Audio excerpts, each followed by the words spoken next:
Now, as I move the component, it automatically change. And the reason why it is happening is because I have bind the component, or I will say the variant within the component, to a variable, and that variable is connected with the tokens. Let's see how we can do that. There are multiple elements which are connected with each other. It sounds like it is way complicated, but in reality, it is quite simple. Let's look into the detail.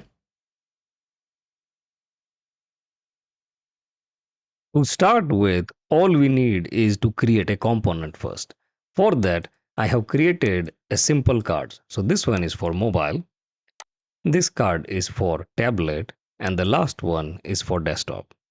So I will select all of these three, go on the right hand side and create a component set. So within this set, I have now three variant.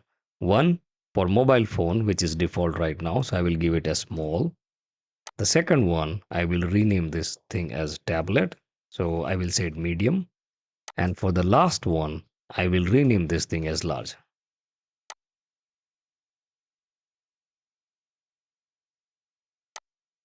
Click anywhere on the canvas. Go on the right hand side and click on local variables. Here, I will create a collection group, different screen size. And within that, I will create a variable. And this time, I will create a variable as string. Now, one of the practice which I follow is, which is easy, is you can give any name here, it doesn't matter. But for easiness in later on to find it out, I always give the name of the component. So here I have given a name as cards, and I will give the same name here. Here I will put the value. This value is super important. This value should exactly match to the value that you have given here. So if I select this one, I have given as a small. So let me type it as small here. I will click on the plus button. I will add here as medium for the second one, which is MED. And for third one, I think we have given as large, but let's double check. I select here. Okay, this one is selected, and on the right hand side, I have given large. So I will add that one to here. Let me expand this panel so it's easy to visible. So 1, 2, 3. Let me resize it. So that's fine. I will double click and rename this thing as phone. The second one is for tablet, and third one is for desktop.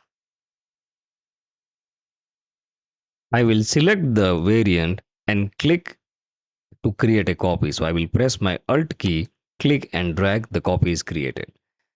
Now if I do the things, I will select this copy, go on the mobile screen. It doesn't change. If I go to desktop or tablet or mobile, it doesn't change. And the reason is we have not connected this variant to the variable. To do that, select the variant, go on the right hand side. Here we see this icon, apply variable. And I want to connect it with the card that we recently created. Hey, congratulations, we are done with the half part of it. Now, the second part is much easier than the previous one. In the Figma, we have to select the frame and assign to the variable mode that we created. Let's take a look. So I select this frame, uh, but before going there, let's select the variant and I will take a copy and place it in each and every frame inside it. The reason we do this thing is, let me remove it and show it to you how it happens. So if I select this desktop, I don't see any button which allow me to apply the variable mode.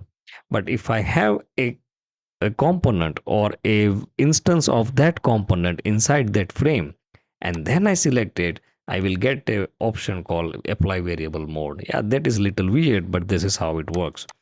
So I will create a copy and put it here. Now I will select the first one, go to the variable mode, select different screen size. This one is phone. This one, this variable. So here in the appearance, yeah, there we go. This is tablet. You can see it is changing. And here in this one, I will say this is a desktop. It change automatically. So now let me delete all of these three things. We have done the mapping. Now I will go back to the component and within that select a variant of that component. So I select this variant, I select this one and click. That works fine. It should change automatically. And here it should change automatically. This is super time saver. I just love this thing.